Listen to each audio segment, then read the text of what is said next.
Bonjour à tous et merci de nous rejoindre pour ce live. Je m'appelle Anaïs et je vais du coup modérer le live au nom de toute l'équipe Chance.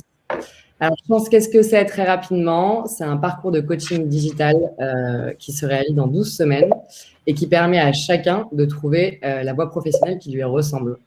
Et parmi les milliers de personnes qui ont déjà réalisé le parcours ou celles ou les personnes avec qui on échange en amont, euh, beaucoup d'entre elles ont déjà observé ou vécu des situations de burn-out.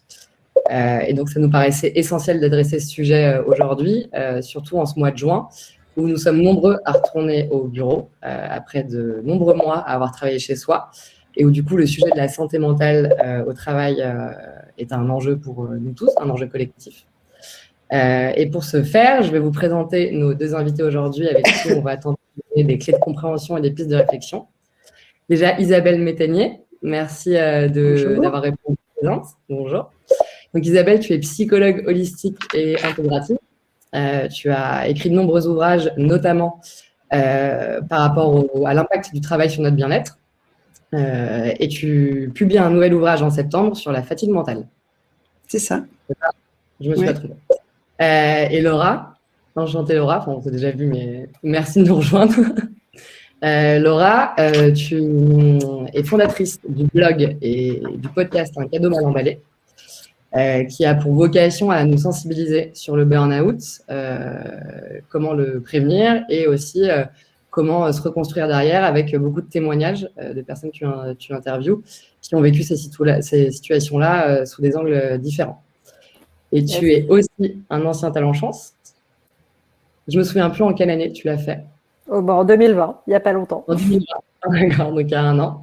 Et donc, tu vas être là pour témoigner de ton expérience personnelle. Et d'ailleurs, ma première question te va directement.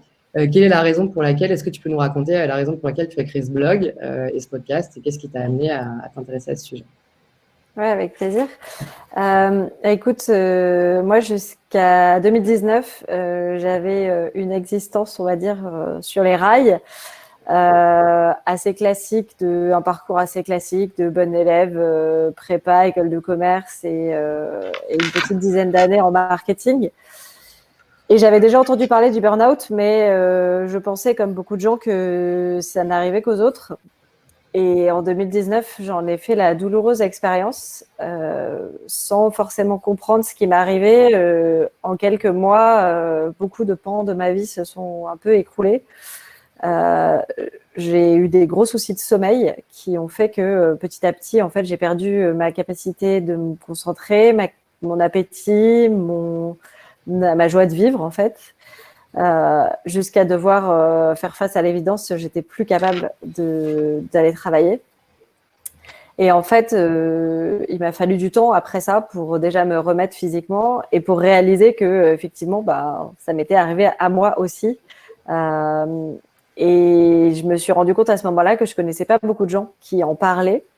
J'avais lu dans les journaux que c'était de plus en plus de gens qui étaient touchés. Je connaissais les stats, mais j'avais pas trouvé des vrais humains, si possible, que j'admirais, qui disaient qu'ils étaient passés par là.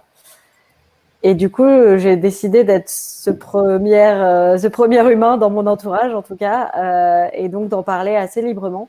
Et donc, c'est comme ça qu'est venue l'idée du blog, puis du podcast quelques semaines plus tard, parce que j'adore les podcasts.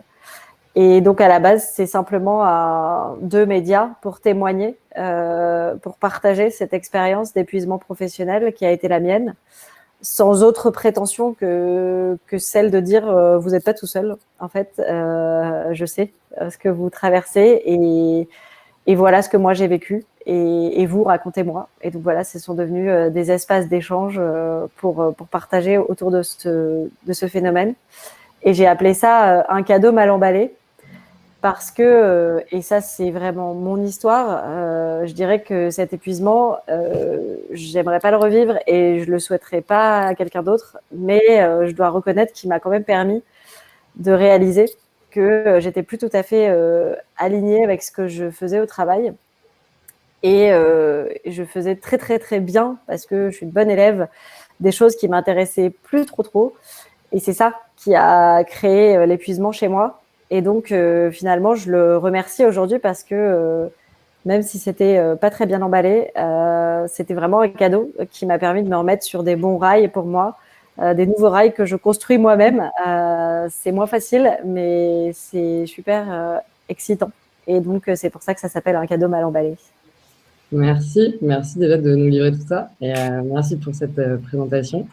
Du coup, ça pose le bon sujet du burn-out parce que finalement, c'était un manque de sens derrière ton burn-out à toi. Ouais, je suis pas ultra technique sur les mots. Je sais qu'effectivement, il y a plusieurs notions. Voilà, comme je suis pas professionnelle du sujet, je pense qu'Isabelle saura mieux expliquer les différences. Moi, de manière générale, j'ai appelé ça un épuisement, une crise, un moment de vie hyper difficile, et cause derrière, pas forcément toujours un problème de sens, encore que ça revient fréquemment dans les histoires que les gens ont la gentillesse de partager avec moi aujourd'hui. J'entends souvent ça, oui. Et Isabelle, du coup, quand tu entends le témoignage de Laura,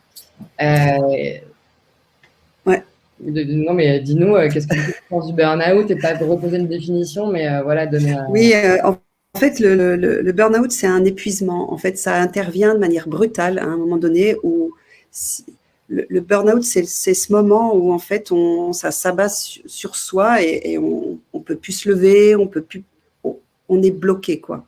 Et en fait, que ce soit un bro-out, un bore-out ou ce qu'on veut, ce qui est à noter, c'est cet épuisement qui fait de toute façon, qui nous amène au manque de sens.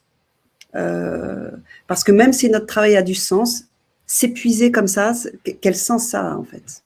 Donc de toute façon, ça pose la question de l'investissement au travail, ça pose la question du perfectionnisme, ça pose la question de l'estime de soi, de la reconnaissance qu'on attend par le travail.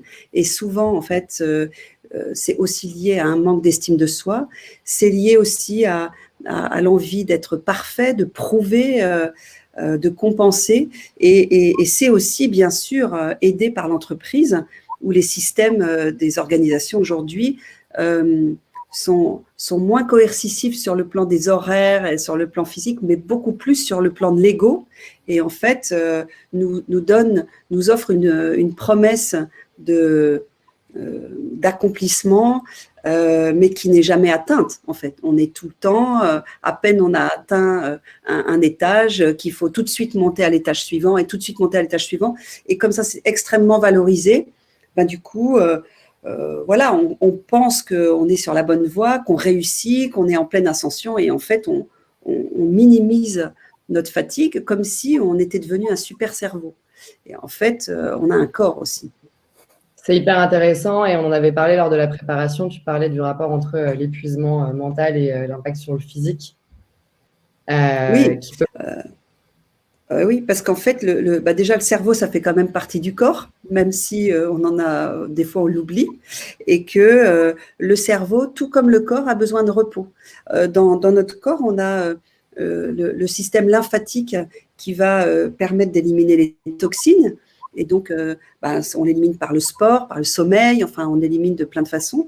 Et au niveau du cerveau, il y a un système aussi, il y a des cellules qu'on appelle les cellules glymphatiques, qui sont des cellules qui vont permettre au cerveau d'éliminer les toxines. Et on a remarqué qu'on élimine quand le cerveau est au repos, quand il y a du silence, quand on ne fait pas, quand on ne pense pas, ou quand on se laisse aller, et que quand il y a une suractivité du cerveau, en fait, le cerveau ne se repose pas, et au bout d'un moment, on accumule les toxines. Du coup, qu'est-ce qui se passe? On ne peut plus penser, on est flou, on est confus, on est au niveau de la gestion émotionnelle, c'est n'importe quoi, on a du mal à gérer ses émotions. En fait, c'est tout ça. Et les prémices du burn-out, c'est tout ça. Je suis énervée, c'est confus, il y a même du cynisme qui peut rentrer en ligne de compte. Et en fait, tout ça, ce sont des signaux qui devraient nous alerter. Mais en fait, comme je disais tout à l'heure, on est servi par cette espèce de promesse de reconnaissance ou de réussite qui fait que on ne s'arrête pas et puis on tombe. Alors, une des questions, ça serait pourquoi on est si séduit par cette promesse de réussite? c'est aussi, ça vient de la famille, de l'éducation. Pourquoi on a choisi l'orientation qu'on a choisie? Pourquoi on s'investit autant dans le travail? Pourquoi ça devient autant le centre de notre attention? C'est toutes ces questions en fait qu'on doit se poser.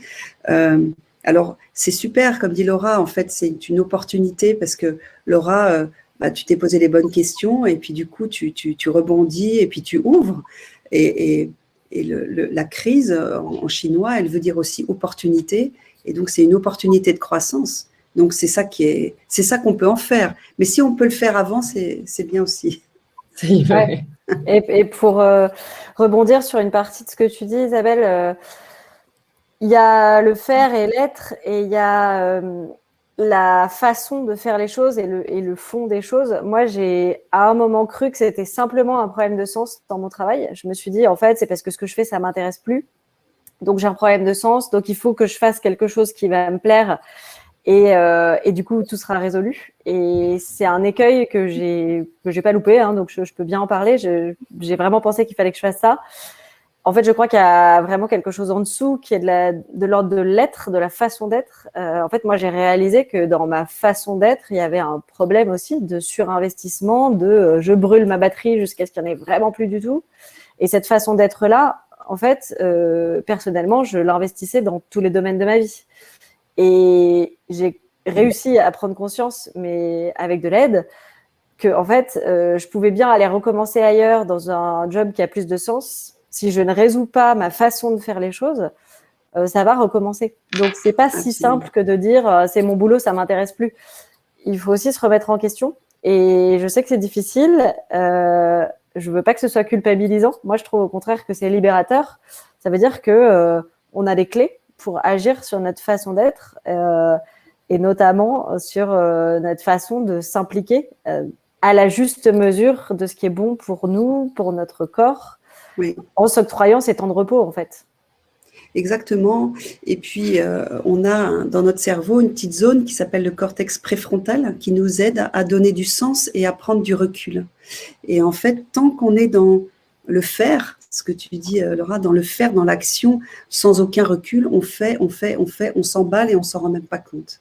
Et donc, on va sûrement parler après de la prévention, mais en tout cas, la méditation de pleine conscience permet vraiment cette prévention, cette écoute du silence et permet de prendre des respirations. Mais il y a un coach qui s'appelle Thierry Chavel qui a parlé de son burn-out et il disait que lui, il méditait. Et en fait, il y a plein de trucs, on peut faire plein de trucs, mais si on fait, il faut que je médite, il faut que je fasse, en fait, ça marche pas. C'est exactement pareil. C'est-à-dire, à un moment donné, il y a un vrai tournant à prendre, une vraie façon de reconsidérer sa façon de vivre. Comme tu dis, Laura, il y a tout un tas de choses à reconsidérer. Et c'est en ça que c'est une opportunité de changer sa vie. C'est intéressant. Et même pour les personnes qui parlent dans le chat, Laura, je voulais te demander sur ce point-là, combien de temps ça t'a pris, si tu veux bien nous raconter, est-ce que tu as mis en place, toi, concrètement, pour donner à voir au moment où du coup, tu as vécu ton burn-out et qu'est-ce que tu as mis en place derrière avant même de repenser à repartir travailler? Ouais, c'est intéressant cette question. Ça fait partie des premiers articles de mon blog. Combien de temps il faut pour s'en remettre? Parce que je pense que c'est un réflexe de beaucoup de gens qui ont vécu ça. 8 jours. De vouloir savoir, donnez-moi la réponse. Combien de temps? Puis vite, hein. Alors, il n'y a pas de réponse universelle. Chacun va mettre le temps dont il a besoin. En tout cas, ce que je crois pouvoir dire, c'est que c'est un temps long, quoi qu'il arrive. Ça ne se résout pas en un week-end de repos, en 15 jours d'arrêt, en 2 semaines de vacances, malheureusement. Et je dirais même que plus on a tiré sur la corde, plus ça va être long. Donc voilà, il faut rentrer d'ores et déjà dans le temps long et accepter que ce temps long fasse son effet. En ce qui me concerne, et c'est ce que moi j'ai vécu, je dirais que il a fallu au moins 6 mois. Moi, je suis restée en arrêt maladie pendant 5 mois finalement. Au départ, c'était 15 jours qui sont devenus 1 mois, qui sont devenus 5 mois. Et j'ai eu besoin de tout ce temps pour me remettre sur pied déjà physiquement, dans un premier temps. redormir, remanger, retrouver un cycle de vie à peu près cohérent. Et ensuite, il m'a aussi fallu du temps pour digérer ce qui s'était passé. 6 mois, ça paraît ultra long pour certains, ça paraît très très court pour d'autres. Donc c'est pour ça que voilà, c'est pas un point de comparaison, c'est juste une expérience. En tout cas, il y a eu beaucoup de rien dans ces 6 mois. C'était le confinement de l'année dernière en plus, donc c'était vraiment le monde était synchro avec moi. On faisait rien tous, et moi particulièrement. Et ça a été vraiment salutaire. Et aujourd'hui, quand je me retourne sur cette période, j'ai le sentiment que c'est une toute petite période à l'échelle de ma vie entière. Et je me remercie de m'être offert ce temps-là.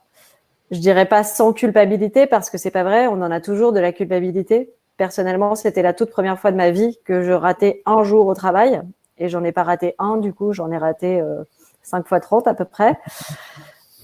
Mais voilà, j'ai essayé de tenir cette culpabilité à distance, de lui faire une petite place, de l'accueillir, de la laisser exister, mais en même temps de pas m'empêcher de prendre ce temps pour moi, parce que j'avais quand même une conscience aiguë du fait que ma vie était en danger en fait, et que a fortiori si j'étais plus vivante, je pourrais pas aller au travail. Donc voilà, ça servait à rien de vouloir à tout prix continuer à y aller. Il y a un moment où c'est plus possible, et ça m'a sauvée de m'autoriser ce temps-là.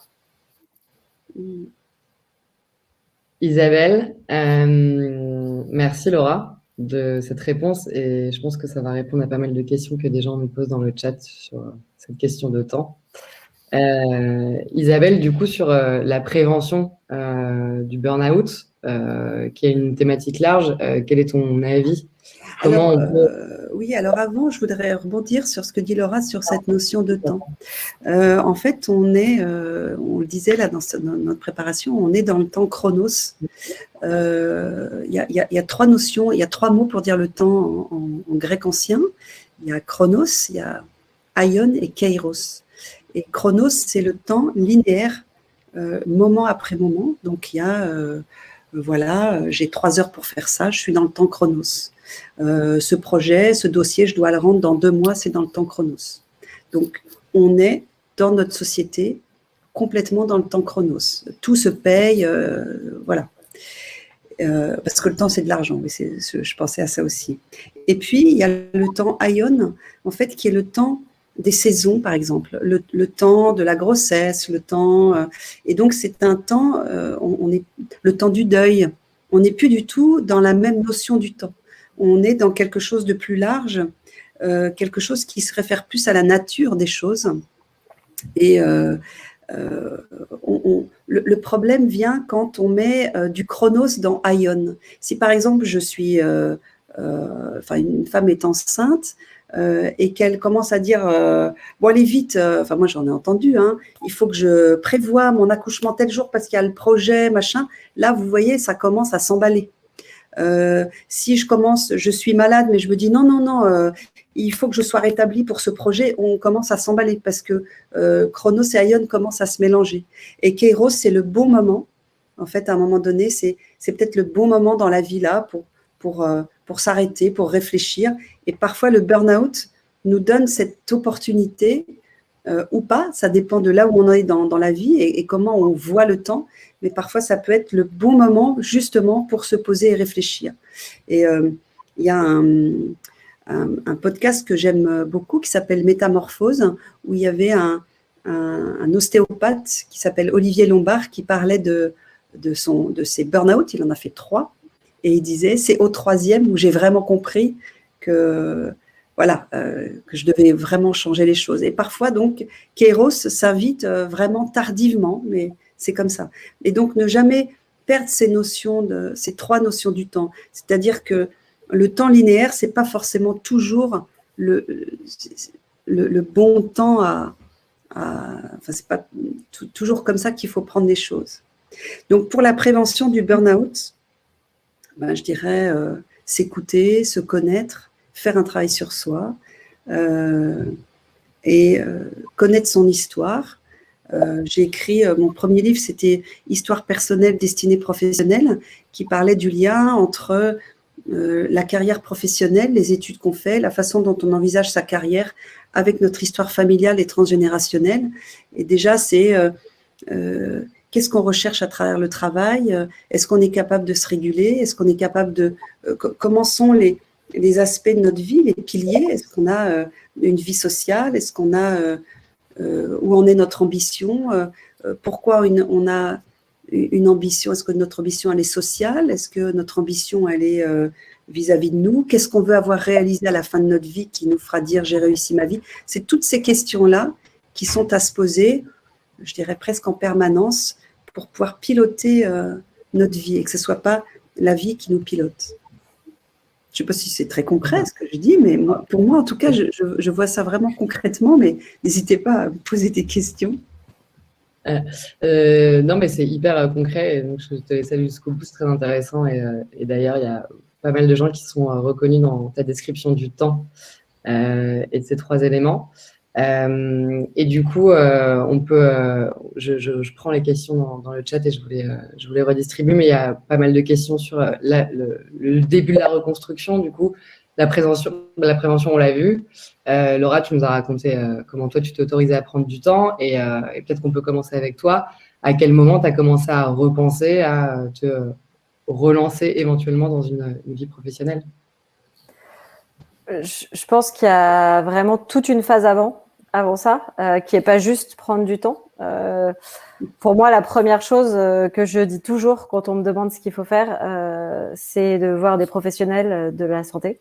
En fait, je crois vraiment que c'est pas quelque chose dont on se sort seul avec simplement du temps. Le temps est nécessaire, mais il n'est pas suffisant. Moi, j'ai commencé par voir un médecin, un généraliste extraordinaire, qui m'a vraiment permis de comprendre quelque chose de fondamental autour de ma valeur, qui m'a dit mais pourquoi vous voulez absolument aller au bureau alors que vous êtes la même personne en restant sur votre canapé avec un thé? Vous êtes la même personne que celle qui fait des trucs incroyables au bureau, donc vous avez la même valeur. Et ça m'a énormément tranquillisée que quelqu'un d'autre me dise ça. Et pour moi, ça a été le début du chemin de ma reconstruction du point de vue santé, en fait, tout simplement. J'ai commencé un travail avec une psychologue.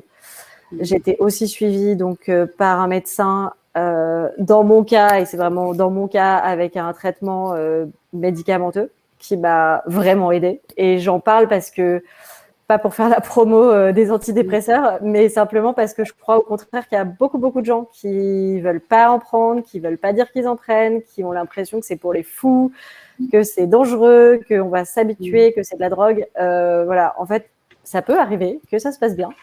Et voilà, il faut en parler avec son médecin. Mais en tout cas, moi, il y a eu vraiment cette partie-là où, en fait, tout simplement, j'avais besoin d'être soignée et je l'ai accepté. Ça a duré 6 mois. Et ensuite seulement, je me suis dit, OK, comment est-ce que je peux me mettre en mouvement? Et c'est là que j'ai fait le parcours chance et que j'ai fait du coaching. Donc, le coaching étant tourné vers l'avenir, je pense que c'est dommage de vouloir le lancer trop tôt. Et je le dis encore une fois très honnêtement, puisque j'ai essayé, bien sûr. 3 semaines après mon arrêt, j'étais déjà en séance de coaching.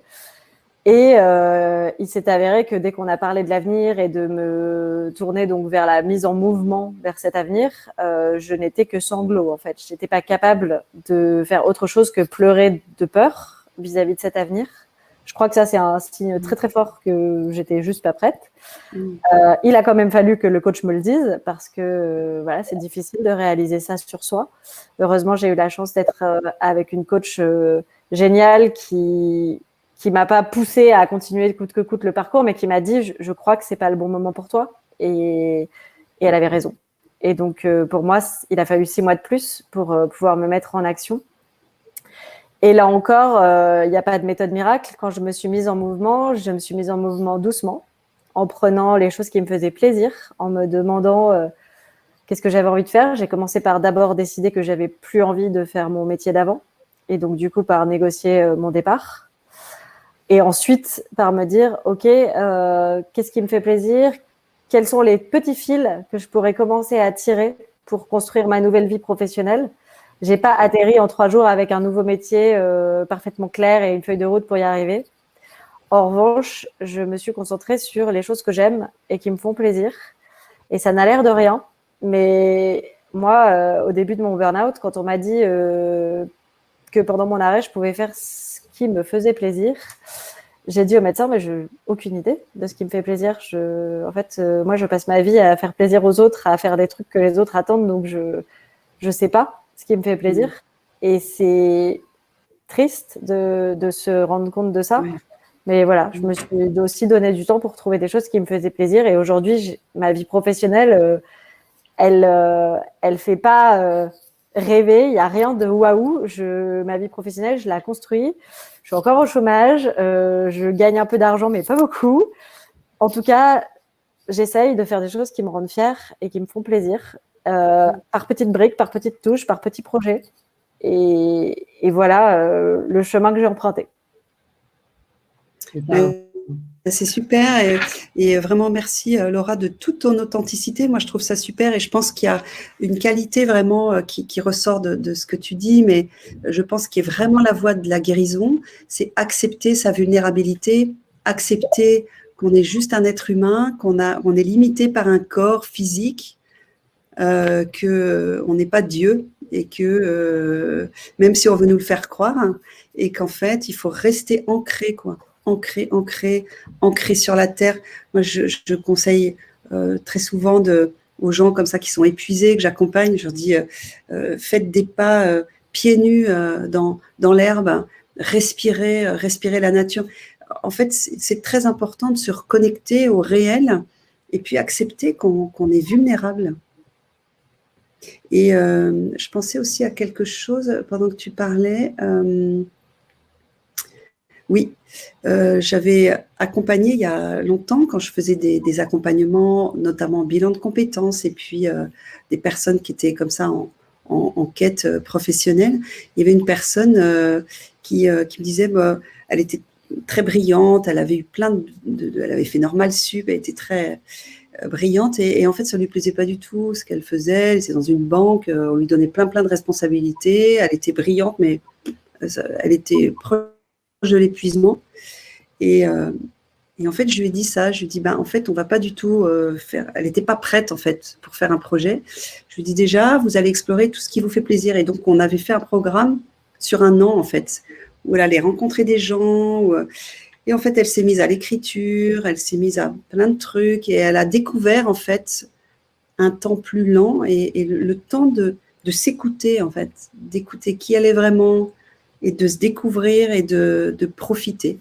Je pense que c'est un chemin, en fait. C'est un chemin vers soi. Ouais, ce que tu dis sur la vulnérabilité me parle beaucoup. Moi, j'avais une vision très binaire des choses avant. On était fort ou on était faible.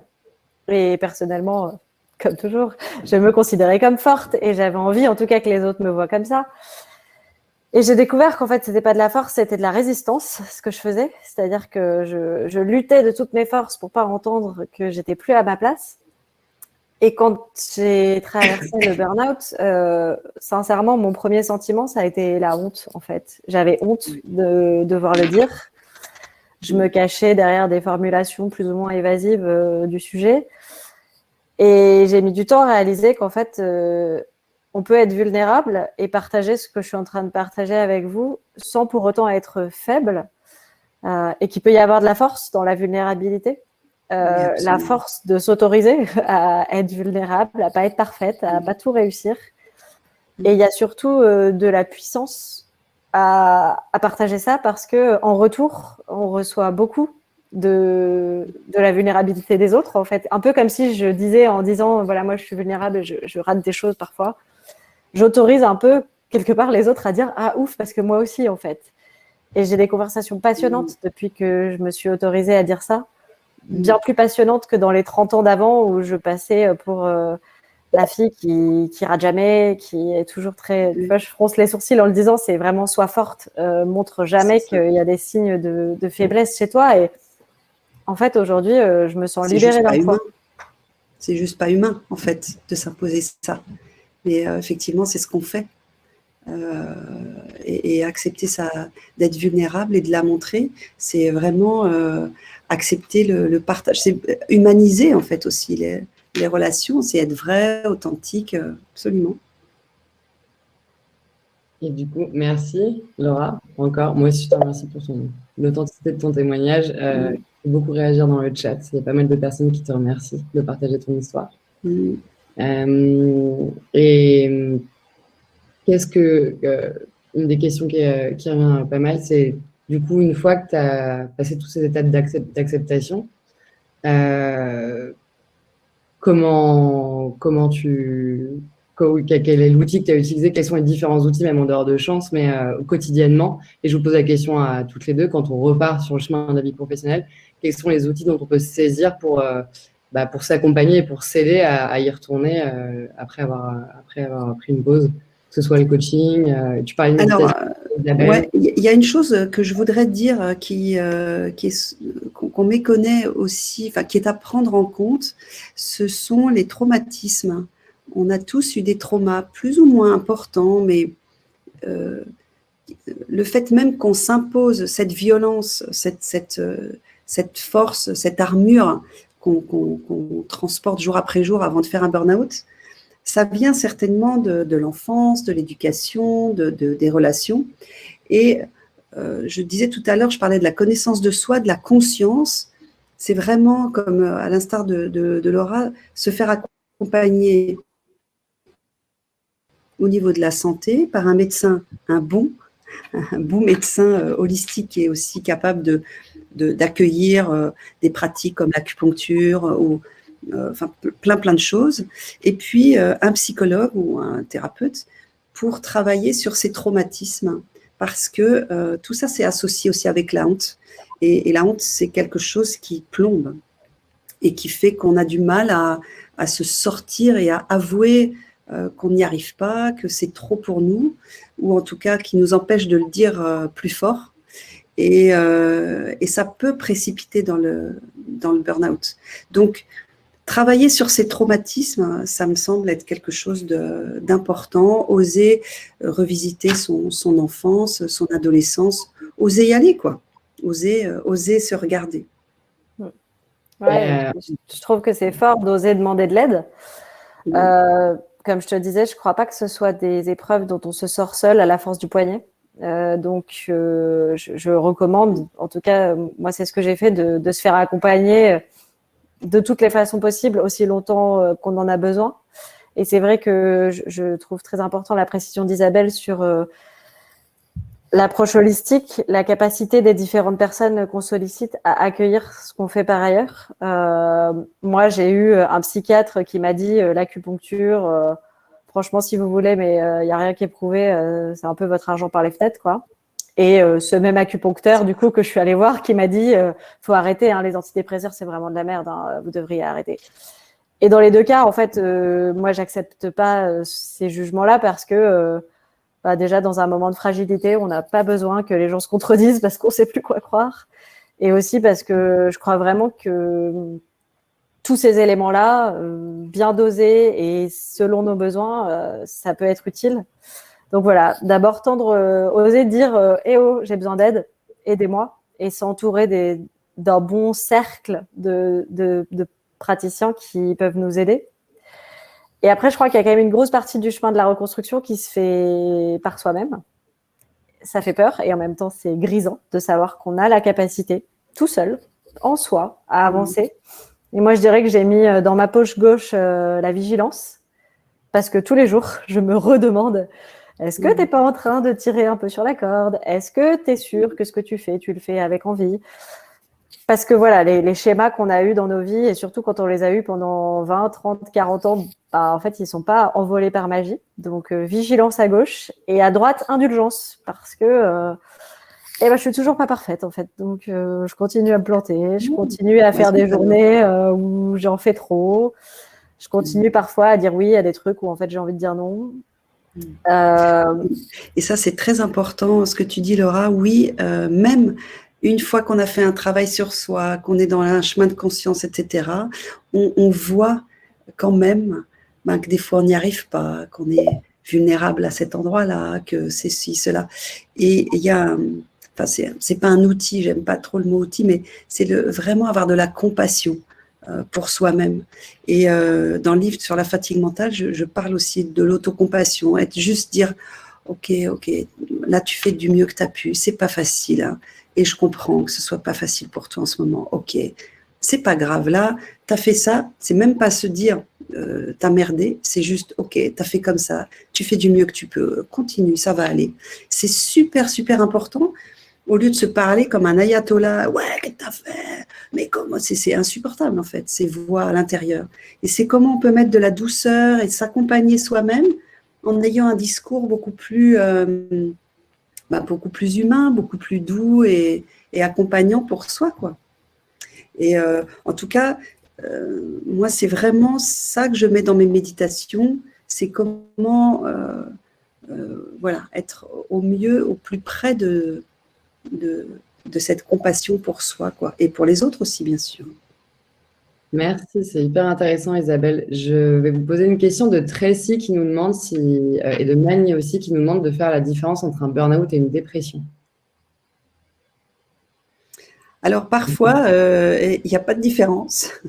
Et parfois, on fait un burn-out. Alors, le burn-out est souvent accompagné d'un état dépressif, puisqu'on a une espèce de conscience qu'on n'y arrive plus à rien. Et donc, c'est douloureux de voir ça. Et donc, voilà, on peut être accompagné quelques mois par des antidépresseurs, ça peut aider, voilà, à remonter.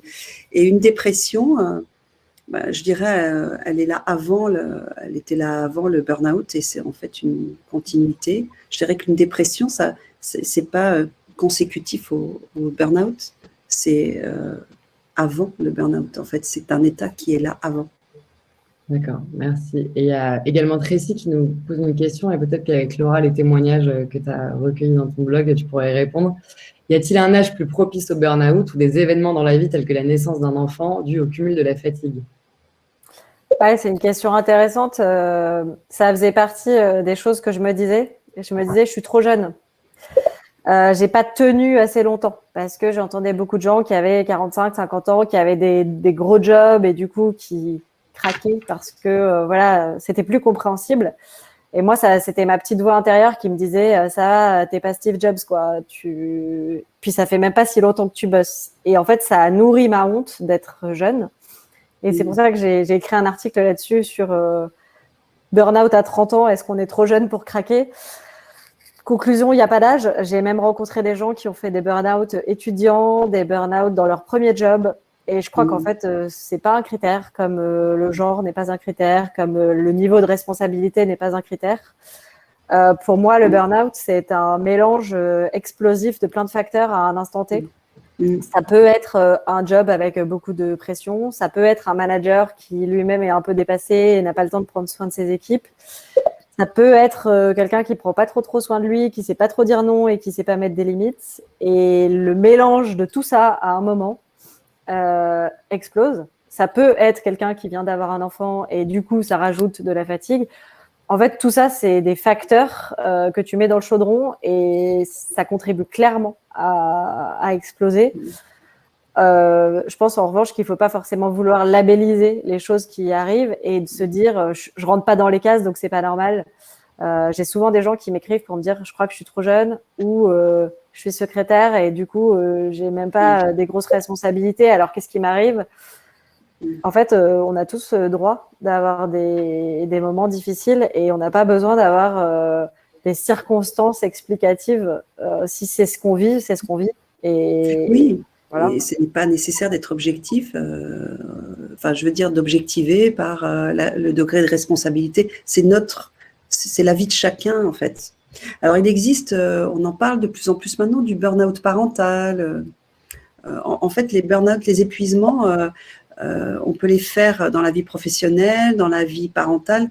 En fait, c'est plus dû à notre mode de voir l'existence et notre mode où on ne se pardonne rien, où il faut être au taquet, parfaite. Et les femmes, notamment, alors c'est vrai, à l'occasion du premier enfant, il y a la charge mentale, et puis maintenant on parle de charge morale, avec l'obligation, entre guillemets, pour les femmes, de faire attention aussi à l'éducation écologique de leurs enfants, donc faire ses crèmes soi-même, faire le compost, faire des petites plantes, économiser l'eau, enfin tout ça, c'est épuisant.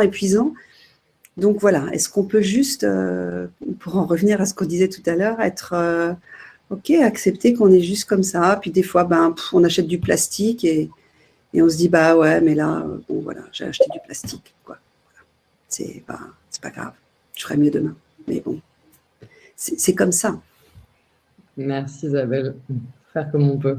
C'est ça. Et une autre question qui est un peu liée à ça, et c'est du coup, est-ce qu'un burn-out peut être généralisé, la fatigue émotionnelle, professionnelle, et du coup avoir un impact dans sa vie perso? Oui. Ouais. Ça que ça même. C'est inévitable, je pense. Ah oui. Et d'ailleurs, c'est ce qui rend parfois les fils difficiles à démêler. Oui. Moi, j'ai eu du mal à mettre le doigt sur le fait que c'était le travail, parce que j'avais l'impression que ma vie, elle cochait toutes les cases. Qu'en fait, j'avais un travail qui était pas, qui me convenait, dans une entreprise avec des gens sympas, que dans ma vie perso, tout allait bien, que j'avais des amis, une famille, un appart, enfin, en fait, que tout allait bien. Et je n'ai compris que c'était le travail que le jour où j'ai arrêté d'y aller, contrainte et forcée, et où ce jour-là, j'ai enfin redormi une nuit complète. Et je me suis dit, ah oui, donc vraiment, c'était ça, en fait. Mais ça avait infecté toutes les zones de ma vie, au point que le week-end non plus, je dormais pas, j'étais pas bien, j'avais envie de voir personne. Et c'est là que ça devient difficile à déceler, c'est que quand on n'est jamais bien, et c'est ce que disait Isabelle, il y a de la dépression dans ce que j'ai vécu aussi, hein, il y a un état dépressif qui est né de tout ça. C'est pas toujours très très clair, quoi. On peut pas faire un tableau et dire tel symptôme, ça c'est sûr, c'est ça. Non, c'est ça. Quoi. Exactement, c'est un ensemble. Et en fait, il y a un schéma en psychologie positive que j'aime bien, c'est un continuum avec à moins 10 pathologie, 0 état neutre, plus 10 bien-être. En fait, si on est toujours au niveau 0, il suffit d'un accident de vie, par exemple la mort d'un proche ou un licenciement, pour qu'on passe tout de suite de 0 à moins 3. Et moins 3, on est mal, on est malade, et puis si on travaille quand même et on va retomber à moins 4, etc. Et on peut se faire hospitaliser, on peut être, du coup, faire une dépression, enfin voilà. Si on cultive le bien-être au quotidien, on fait attention à soi, on prend du temps, on développe nos amitiés, on développe la conscience de soi. Du coup, on va être constamment à plus 3, à plus 4. Si on tombe on perd 3 points, on sera quand même à plus 1 et on aura des ressources. En fait, l'idée, c'est comment je peux être consciente de cultiver mes ressources au quotidien et être attentive. En fait, c'est important d'être attentif à soi constamment. Et on parlait tout à l'heure de la grossesse, un premier enfant. Bien sûr, c'est une phase de vie extrêmement importante où on a une pression supplémentaire. Il y a d'une part les souvenirs d'enfance qui s'invitent, on se remet dans l'axe des générations, on devient à son tour, on est dans l'arbre généalogique à transmettre. Et puis, il y a est-ce qu'on va être à la hauteur, enfin, il y a énormément de questions. Mais je dirais qu'il n'y a pas que ça, il y a toutes les transitions professionnelles, toutes les autorisations finalement qu'on va se donner pour changer un axe qui n'était pas prévu. Tout ça, ça rentre en ligne de compte. La retraite, la ménopause pour les femmes. En fait, c'est autant de situations qui, si on n'a pas travaillé sur soi, on n'a pas travaillé sur la conscience et la connaissance de soi, ça peut être violent. Ça peut être extrêmement violent. Et pour éviter cette violence, il faut cheminer. Le travail sur soi, comme ça, il y a le mot travail dedans, hein, ça veut dire que c'est un chemin, en fait. La vie est un chemin et on a trop tendance dans notre société à l'oublier, à dire que voilà, tout est important, il n'y a pas que le travail. Merci Isabelle. Laura, je te pose une question que Julie nous pose. Et qui nous demande est-ce que le parcours chance t'a permis de t'orienter vers un job qui te ressemble et comment tu as été accompagnée. Je ne me serais pas permise de poser la question, mais c'est donc Julie qui nous devant. Julie, pardon Julie, je t'appelais Julia. Moi, ça m'a aidé de faire ce parcours parce qu'il y a une grosse partie d'introspection. Toutes ces questions sur moi, je me les étais pas souvent posées. Moi, je me demandais souvent ce que je pouvais faire et j'essayais de faire le mieux de ce que je pouvais faire. Et là, pour la première fois, je me suis demandé qu'est-ce que j'aimais faire, qu'est-ce qui me plaisait en fait. Et donc, oui, ça m'a complètement aidée de me poser ces questions et d'être accompagnée par Christelle, ma coach, pour le faire.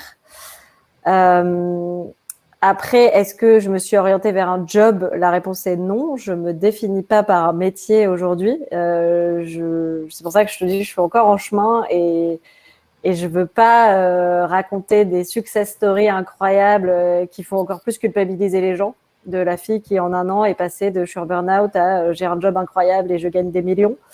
La réponse est non. J'ai pas fait ça. J'essaye de faire quelque chose qui a du sens pour moi, qui me rend fière. J'ai décidé de me former à l'accompagnement. Je dirais que ce qui a émergé de mon parcours chance, c'est plutôt des domaines qui me plaisaient, et notamment ceux de l'accompagnement et de la transmission, qui sont des choses que je porte en moi depuis très longtemps et que j'avais pas laissé s'exprimer. Aussi une notion de liberté et d'indépendance. Donc, pour la première fois de ma vie, j'ai envisagé d'être autre chose que salariée. Et donc, j'ai eu ces cartes, en fait, qui sont sorties de chance. C'est des cartes que je chéris, qui sont pas des cartes métiers, c'est des cartes domaines, c'est des cartes type de métier. Et en fait, avec ça, depuis, je joue. Voilà, je dessine petit à petit. Je me dis que pour l'instant, donc, j'ai déclaré un statut d'auto-entrepreneur. Je me suis lancée dans une formation de coaching, parce que pour moi, c'est important d'aller au-delà de mon simple partage d'expérience. Parce que voilà, moi, je suis une femme parisienne de 33 ans qui a vécu ce que je vous ai raconté. Mais je sais que j'ai parfois des gens qui m'écrivent en me disant bah, « moi, j'ai 25 ans, ah, bah, moi, j'ai 50 ans ».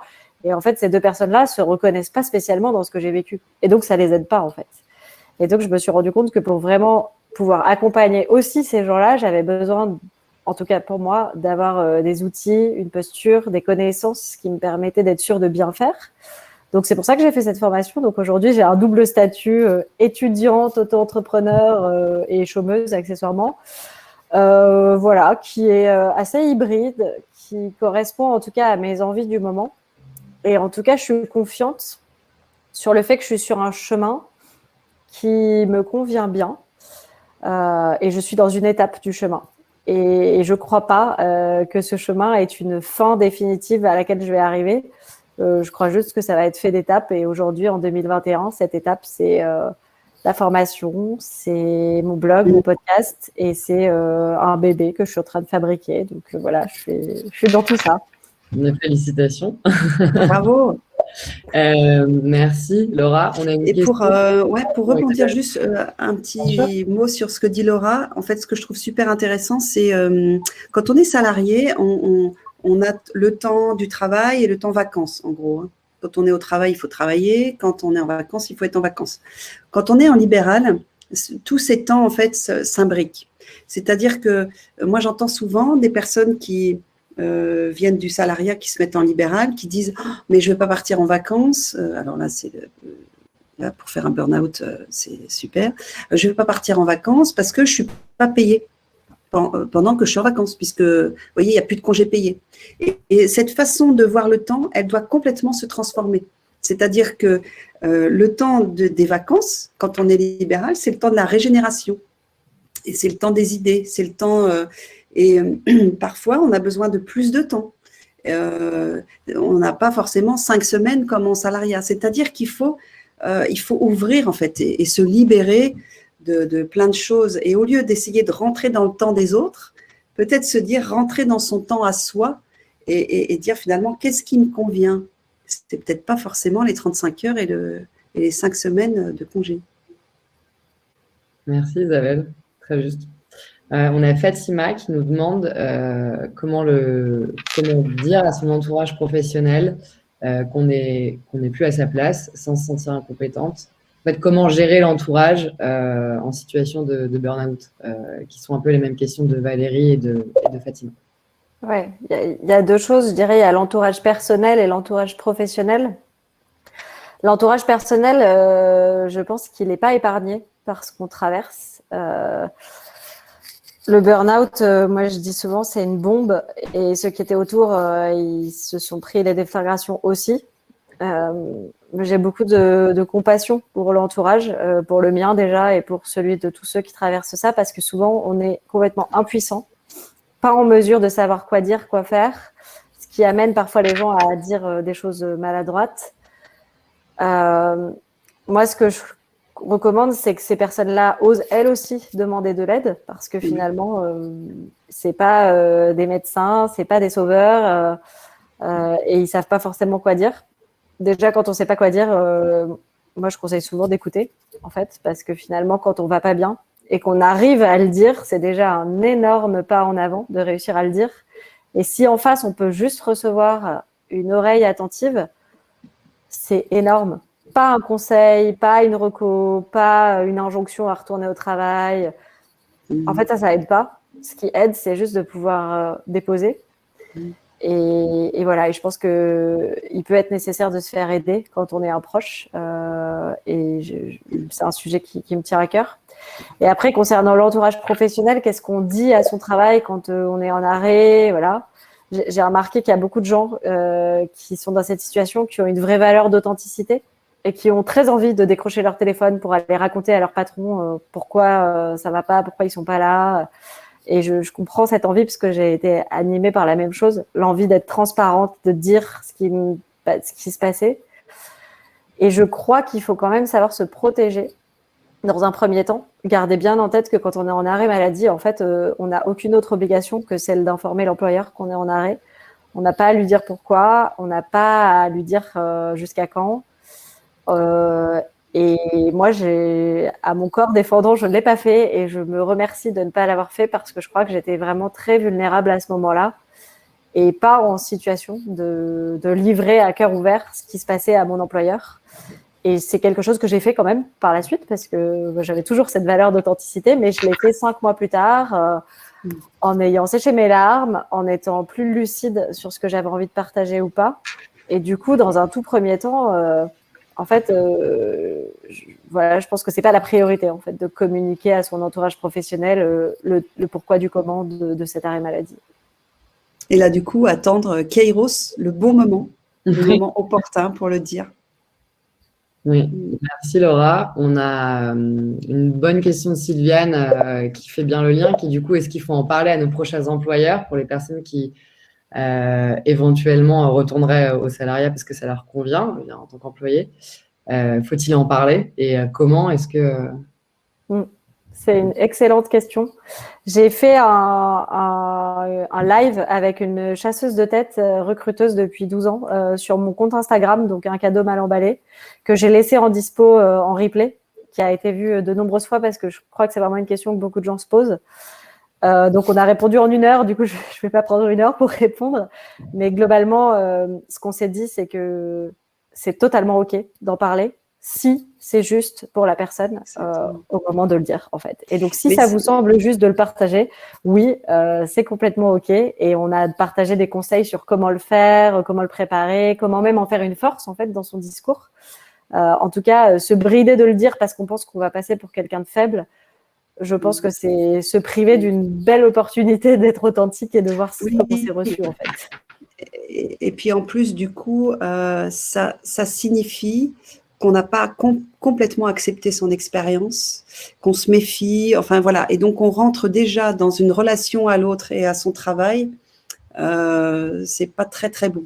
Et effectivement, moi, je dis souvent, dans la vie, il n'y a pas de recette, il y a qu'est-ce qui est juste là maintenant. Est-ce que c'est juste? Et pour sentir si c'est juste ou pas, avoir suffisamment travaillé, nettoyé les choses pour sentir et dire, OK, là, je suis dans un bon rapport de confiance, je sens bien cette personne, je le dis. Et non pas, ah ben non, je le dis pas, ou non, je le dis. Si vous voulez, tout ce qui est de l'ordre des règles, je m'impose telle règle et tout ça, c'est pas forcément opportun. Kairos. Donc. Et sentir si on est prêt ou pas à en parler, c'est un très bon moyen de savoir si on est prêt à reprendre un boulot d'ailleurs. Hein. Est-ce que j'ai encore honte? Est-ce que j'arrive à en parler sans avoir la boule dans la gorge et les larmes aux yeux? Je vous conseille d'ailleurs un très bon roman, enfin un roman qui est tiré d'une histoire véridique, qui s'appelle N'en fais pas une affaire personnelle, de Laura Marchioni, je crois. Enfin voilà, N'en fais pas une affaire personnelle, chez Erol, je crois. Je suis intervenue avec elle à RTL, c'était le 1er septembre 2020, sur la question du burn-out, et où elle a témoigné. Ouais, tu peux le mettre sur le... Je préviens à toutes les personnes qui sont dans le chat et qui demandent des références à tout ce que vous citez. Je le partagerai dans le mail qui vous sera envoyé quand vous aurez le replay. Du coup, j'en profite pour vous remercier parce qu'il est déjà 13h27 et que du coup, cette heure, elle est passée très rapidement. Ouais. Parce que c'était très intéressant. Merci beaucoup à toutes les deux. Merci Laura pour ton authenticité et ta capacité à livrer ce témoignage de façon tellement construite. C'est très aidant pour plein de gens. C'est super, Laura, ce que tu fais. Bravo.